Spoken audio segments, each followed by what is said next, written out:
Good afternoon, class. Chapter 7, the P block element. In last lecture, we have discussed about allotropes of phosphorus and oxoacid of phosphorus. In this lecture, we have discussed about group 16 element and its physical properties.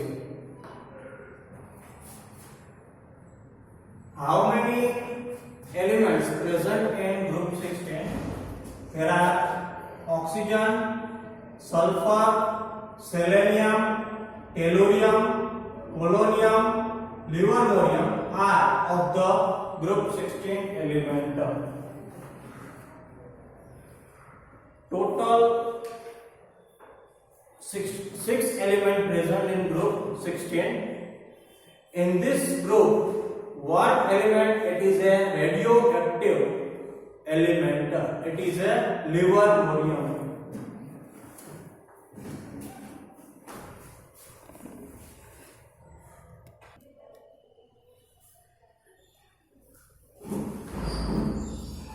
Group 16 element ની અંદર હવે એક વસ્તુ તમે ધ્યાનમાં રાખો કે total 7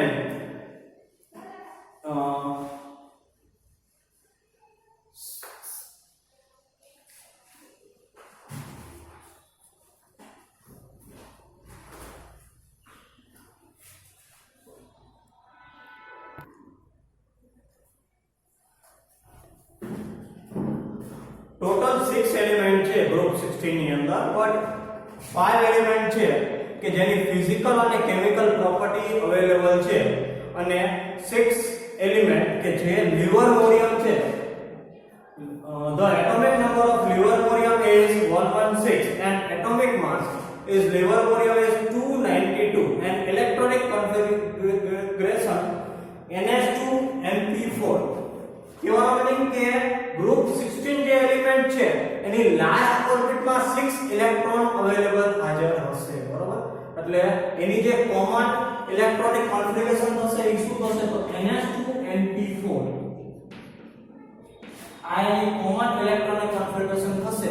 તો આપણે ગ્રુપ 16 એલિમેન્ટ ની અંદર 5 એલિમેન્ટ ની ટોટલી ફિઝિકલ પ્રોપર્ટી છે એ સ્ટડી કરવાનું છે, બરોબર? અને 6 એલિમેન્ટ છે તો એનો જે half life time છે it has been produced only a very small amount and has a very short half life period. એટલે half life period છે બહુ short હોવાથી આપણે એની જે ફિઝિકલ અને કેમિકલ પ્રોપર્ટી છે હજી સુધી ફાઇન્ડ કરી શક્યા નથી. તો એ આપણી લિમિટેશન છે. એટલે લિવરમોરિયમ છે એનો એટોમિક નંબર અને એટોમિક માસ એ તમારે ધ્યાનમાં રાખવાનું છે બટ એની જે ક્વોન્ટિટી છે એ બહુ લિમિટેડ છે. તમને બધાને ખબર છે કે livermorium is a synthetic radioactive element. એટલા માટે હાફ લાઈફ ટાઈમ પીરિયડ છે શોર્ટ હોવાથી એની જે કેમિકલ અને ફિઝિકલ પ્રોપર્ટી હજી સુધી શોધી શકાય નથી. ખ્યાલ આવ્યો બધાને? Okay. Oxygen is the most abundant of all the elements on Earth. Oxygen forms about 46.6% by mass Earth crust and 21% oxygen is present in atmosphere.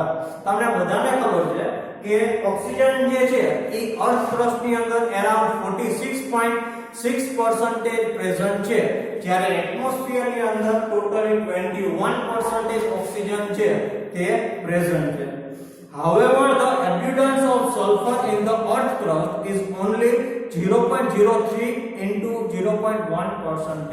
Sulphur no ratio oxygen ની comparison માં બહુ લેસ છે but earth crust ની અંદર તમને 0.03 to 0.1% sulfur present in our earth crust. કયા ફોર્મમાં? તો સલ્ફર છે એક વસ્તુ ધ્યાનમાં રાખો કે અર્થ ક્રસ્ટ માં જે compound ફોર્મમાં મળે છે તો which type of compound present in earth crust? તો sulfur exists primarily sulfates such as gypsum. The formula is CaSO4 into 2H2O. Epsom salt MgSO4 into 7H2O. Barytes BaSO4 and sulfides such as galena, PbS, J zinc blend ZnS and copper pyrites, it is a CuFeS2. એટલે sulphide ફોર્મમાં આ બધા જે compound છે તે અર્થ crust ની અંદર આપણને 0.03 to 0.1% ની અંદર પ્રેઝન્ટ હોય છે, બરાબર. Organic material such as eggs, proteins, garlic, onion and mustard, hair, wool contains also sulfur. Organic compound માં જે નામ લીધા એક ઓર બધાની અંદર પણ સલ્ફર છે તે compound form માં હાજર હોય છે. Now selenium and tellurium are also found as metal selenite and telluride in sulfide also. Selenium અને ટેલુરિયમ છે તે પણ સલ્ફાઇડ ફોર્મમાં અર્થ ક્રસ્ટ માંથી મળી આવે છે. It is a very less proportion in our earth crust. Polonium occurs in nature as a decay product of thorium and uranium minerals. Polonium છે તમને બધાને ખબર છે કે રેડિયોએક્ટિવ એલિમેન્ટ છે. જેમ આયરન ને રસ્ટ કોરોઝન લાગે અને આપણને મળે Fe2O3 આયરન રસ્ટ, એવી રીતે પોલોનિયમ છે તે થોરિયમ અને યુરેનિયમ નું ડીકમ્પોઝિશન ડીકે એટલે કોરોઝન થવાથી પોલોનિયમ જે એલિમેન્ટ છે તે પ્રોડ્યુસ થાય છે. લાસ્ટ લિવરમોરિયમ ની આપણે વાત કરી તો લિવરમોરિયમ is a synthetic radioactive element. The abundance, the proportion of livermorium is very less and half-life period of livermorium is very short. એટલા માટે જે ફિઝિકલ અને કેમિકલ પ્રોપર્ટી છે હજી સુધી આપણે લિવરમોરિયમ ની ફાઇન્ડ કરી શક્યા નથી. Now we have start physical properties of group 16 element. તો પેજ નંબર 186 ઉપર તમને ટોટલી નંબર્સ આપેલા છે કે જેની અંદર તમને ફિઝિકલ પ્રોપર્ટી છે તે ખ્યાલ આવશે. તો પેજ નંબર 186 કે જેની અંદર ઓક્સિજન, સલ્ફર, સેલેનિયમ, ટેલુરિયમ અને પોલોનિયમ ની ફિઝિકલ પ્રોપર્ટી આપેલી છે. તો એમાં ફર્સ્ટ ઓફ ઓલ આપણે સ્ટાર્ટ કરશું ઇલેક્ટ્રોનિક કોન્ફિગરેશન. ફિઝિકલ પ્રોપર્ટી હંમેશા ઇલેક્ટ્રોનિક કોન્ફિગરેશન થી સ્ટાર્ટ થાય. હવે ગ્રુપ 16 ની અંદર એક વસ્તુ તમને કોમન જોવા મળશે કે ગ્રુપ 16 છે it is also known as chalcogen group. Chalcogen group તરીકે પણ તેને ઓળખવામાં આવે છે. હવે ઇલેક્ટ્રોનિક કોન્ફિગરેશનની જો વાત કરવામાં આવે તો એની લાસ્ટ ઓર્બિટમાં 6 ઇલેક્ટ્રોન છે તે ઓલરેડી પ્રેઝન્ટ હોય છે. એટલે ઉપરથી નીચે ઓક્સિજન થી લઈ અને પોલોનિયમ સુધીના જે એલિમેન્ટ હશે એની લાસ્ટ ઓર્બિટમાં ટોટલ 6 ઇલેક્ટ્રોન પ્રેઝન્ટ હશે. ખ્યાલ આવ્યો? એટલે આ એક કોમન વસ્તુ છે.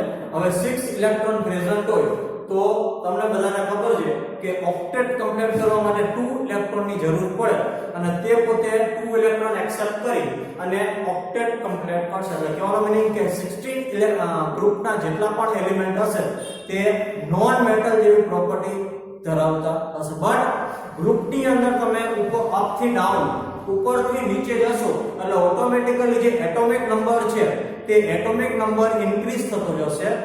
એટોમિક નંબર ઇન્ક્રીઝ થાય એટલે સાથે સાથે number of cell and number of also increase in around nucleus. જે ન્યુક્લિયસ ની બહારની સાઈડ નંબર ઓફ સબસેલ છે તે પણ ઇન્ક્રીઝ થશે અને લાસ્ટ ઇલેક્ટ્રોન નું જે ન્યુક્લિયસ સાથેનું ડિસ્ટન્સ છે તે પણ શું થશે? ઇન્ક્રીઝ થશે. હવે ડિસ્ટન્સ ઇન્ક્રીઝ થાય એટલે ઓટોમેટિકલી જે લાસ્ટ ઓર્બિટલ ઇલેક્ટ્રોન છે એના ઉપર ન્યુક્લિયસ નું જે એટ્રેક્શન ફોર્સ છે એ મિનિમમ થશે. ખ્યાલ આવ્યો? એટલે મેટાલિક પ્રોપર્ટી છે એ ગ્રુપમાં તમે ઉપરથી નીચે જાશો એટલે ઓટોમેટિક ઇન્ક્રીઝ થતી જશે. તો first of all we have discussed about electronic configuration. The element of group 16 have 6 electron in our outermost shell. Have NS2NP4 general electronic configuration. બરાબર? એટલે એક કોમન જે ઇલેક્ટ્રોનિક કોન્ફિગરેશન છે એ રહેશે. તમે ઓક્સિજન થી લઈ અને પોલોનિયમ સુધીની જેટલી પણ એલિમેન્ટ જોશો તેની લાસ્ટ ઓર્બિટમાં આ ટાઈપની ઇલેક્ટ્રોનિક કોન્ફિગરેશન કોમન જોવા મળશે. NS2NP4 જે નંબર ઓફ સેલ છે એ બદલાતી રહેશે બટ અહીંયા જે કોમન ઇલેક્ટ્રોનિક કોન્ફિગરેશન છે એ આવું હશે. ખ્યાલ આવી ગયો બધાને? Second, atomic and ionic radiation. Everyone નો એટોમિક રેડિયસ છે. હવે એટોમિક નંબર લેસ હોય બરાબર, તો એટોમિક નંબર લેસ હશે તો એનું જે વોલ્યુમ હશે ને એ પણ કેવું હશે તો સ્મોલ હશે. અને જેમ અપ થી ડાઉન જશો એમ એટોમિક નંબર ઇન્ક્રીઝ થતો જશે. એટોમિક નંબર ઇન્ક્રીઝ થવાની સાથે ન્યુક્લિયસની અરાઉન્ડ જે સેલ છે અને ઇલેક્ટ્રોન છે એ પણ ઇન્ક્રીઝ થશે. એટલે the distance between last orbital electron and nucleus is increased. Atomic number increase થવાની સાથે, અને એટલા માટે જે એટોમિક અને આયોનિક રેડિયસ છે તે પોતે શું થાય છે તો ઇન્ક્રીઝ થાય છે. Due to increase in the number of cell, atomic and ionic radius increase from top to bottom in the group. The size of the oxygen atom is, however, exceptionally smaller. તમને બધાને ખબર છે ઓક્સિજનનો જે atomic number છે એ 8 છે અને group 16 element ની અંદર ઓક્સિજન છે it is a first element.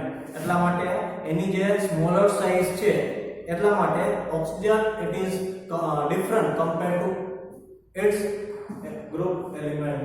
Second, ionization enthalpy.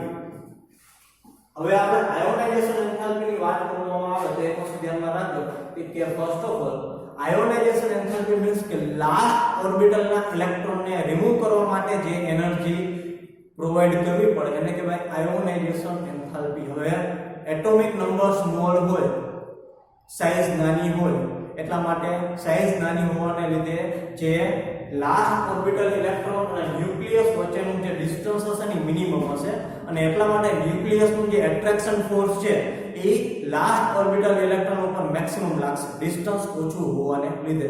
હવે ન્યુક્લિયસનું એટ્રેક્શન ફોર્સ મેક્સિમમ લાગે તો લાસ્ટ ઓર્બિટલ ઇલેક્ટ્રોનને રિમૂવ કરવા માટે વધારે એનર્જીની જરૂર પડે. એટલે કહેવાનો મીનિંગ શું છે કે એટોમિક નંબર સ્મોલ હોય તો આયોનાઇઝેશન એન્થાલ્પી મેક્સિમમ જોઈએ કેમ કે એટ્રેક્શન ફોર્સ મેક્સિમમ છે. હવે બોટમ તમે ગ્રુપ 16 માં અપ થી બોટમ સુધી જશો એટલે એટોમિક નંબર ઇન્ક્રીઝ થવાની સાથે નંબર ઓફ ઇલેક્ટ્રોન જે છે એ પણ ઇન્ક્રીઝ થતા જશે અરાઉન્ડ ન્યુક્લિયસ, અને the distance between nucleus and last orbital electron is also increase. હવે આ સિચ્યુએશનમાં શું થશે તો ન્યુક્લિયસ નું જે લાસ્ટ ઓર્બિટલ ઇલેક્ટ્રોન ઉપર એટ્રેક્શન ફોર્સ છે એ ડિક્રીઝ થશે અને ઇલેક્ટ્રોન છે લાસ્ટ ઓર્બિટલ ઇલેક્ટ્રોન માંથી ઈઝીલી રિમૂવ થઈ શકશે. એટલે મોટા એટોમિક નંબર વાળા જે એલિમેન્ટ હશે એમાં લેસ આયોનાઇઝેશન એન્થાલ્પી જોશે અને સ્મોલ નંબર વાળા એટોમિક નંબર હશે એમાં હાઈ આયોનાઇઝેશન એન્થાલ્પી જોશે. એટલે કહેવાનો મીનિંગ ગ્રુપ 16 એલિમેન્ટ ની અંદર તમે અપ થી બોટમ સુધી જશો એમ આયોનાઇઝેશન એન્થાલ્પી છે તે ડિક્રીઝ થતી જશે. Ionization enthalpy decrease down the group. It is due to increase in the size. However, the element of this group have lower ionization enthalpy value compared to those group 15 in the corresponding periods. Group 15 element કરતા group 16 ના જે element ની ionization enthalpy જે less તમને જોવા મળશે. This is due to the fact that group 15 element have extra stable half filled p orbital electronic configuration. અને આ બધું શેના લીધે થશે તો 15 ગ્રુપ ની અંદર જે d orbital ની half fill કરાયેલી orbital છે એના લીધે. Now electrogain enthalpy. Because of the compact nature of oxygen atom, it has less negative electron gain enthalpy than sulfur. However, from sulfur onwards, the value again becomes less negative up to polonium. હવે oxygen છે એનો number 8 છે, last ઓર્બિટમાં 6 electron છે, પોતે ઓક્ટેટ complete કરવા માટે compulsory 2 electron accept કરશે. એટલે ઓક્સિજનની જે ઇલેક્ટ્રોગેન એન્થાલ્પી જે મેક્સિમમ હશે, તમે અપ થી ડાઉન જશો એમ એટોમિક સાઇઝ ઇન્ક્રીઝ થવાની સાથે જે ઇલેક્ટ્રોગેન એન્થાલ્પી છે એ લેસ નેગેટિવ થતી જશે. Now electronegativity. Everyone know કે લાસ્ટ ઓર્બિટમાં 6 ઇલેક્ટ્રોન હોય એટલે કમ્પલસરી નેચર કેવો હોય તો એ પોતે ઇલેક્ટ્રોન એક્સેપ્ટ કરી અને ઓક્ટેટ કમ્પ્લીટ કરવાની સિચ્યુએશન ધરાવે. બટ અપ થી બોટમ સુધી જતા એટોમિક નંબર ઇન્ક્રીઝ થવાની સાથે આયોનાઇઝેશન એન્થાલ્પી લેસ થતી જશે. એટલા માટે તમારે એક વસ્તુ ધ્યાનમાં રાખવાનું કે ઇલેક્ટ્રોનેગેટિવિટી છે તે પણ શું થશે તો લેસ થશે. Next to fluorine, oxygen has the highest electronegativity value among the element fluorine પછી જો કોઈની સૌથી હાઈએસ્ટ ઇલેક્ટ્રોનેગેટિવિટી હોય તો તે ઓક્સિજનની છે. Within the group, electronegativity decrease with increase in atomic number. This implies that metallic character increase from oxygen to polonium. હવે અપથી ડાઉન જાઓ એમ એટોમિક નંબર ઇન્ક્રીઝ થાય, મેટાલિક પ્રોપર્ટી ઇન્ક્રીઝ થતી જાય એટલે ઓટોમેટિકલી જે ઇલેક્ટ્રોન ડોનેટ કરવાની નેચર છે એ increase થતો જાય અને એક્સેપ્ટ કરવાની જે એનર્જી છે એ ડિક્રીઝ થતી જાય. એટલે અપથી ડાઉન જશો એટલે ઓટોમેટિકલી જે એક્સેપ્ટ કરવાની એનર્જીમાં ઘટાડો થવાને લીધે ઇલેક્ટ્રોનેગેટિવિટી લેસ થશે. Okay, now physical property. Some of the physical property of group 16 element are as under. Oxygen and sulfur are non-metal. Selenium and tellurium metalloids. Whereas polonium is a metal. Polonium is a radioactive and in short-lived period. All these elements exhibit allotropy. The melting point and boiling point increase with increase in atomic number down the group. હવે એક વસ્તુ ધ્યાનમાં રાખજો કે first two element છે ત્યાં તો oxygen અને સલ્ફર તે નોન મેટલ છે, અને પછી સેલેનિયમ અને ટેલુરિયમ છે મેટલોઇડ્સ છે, અને પોલોનિયમ એક રેડિયો એક્ટિવ મેટલ છે. બરોબર, તો અપથી ડાઉન જશો એમ એના જે એટોમિક નંબર વધવાની સાથે બોઇલિંગ પોઈન્ટ અને melting પોઈન્ટમાં increase the large difference between the melting point and boiling point of oxygen and sulfur may be explained on the basis of their atomicity. Oxygen exists as a diatomic molecule, whereas sulfur exists as a polyatomic molecule. હવે એક વસ્તુ તમારે ધ્યાનમાં રાખવાની છે, એટમોસ્ફિયરમાં oxygen છે એ O2 ડાયઓક્સિજન ફોર્મમાં stable છે, જ્યારે સલ્ફર છે in earth crust S8 polyatomic structure, બરાબર, તે ફોર્મમાં અરેન્જ થયેલો છે. Okay, now we have discussed about chemical property in our math lecture.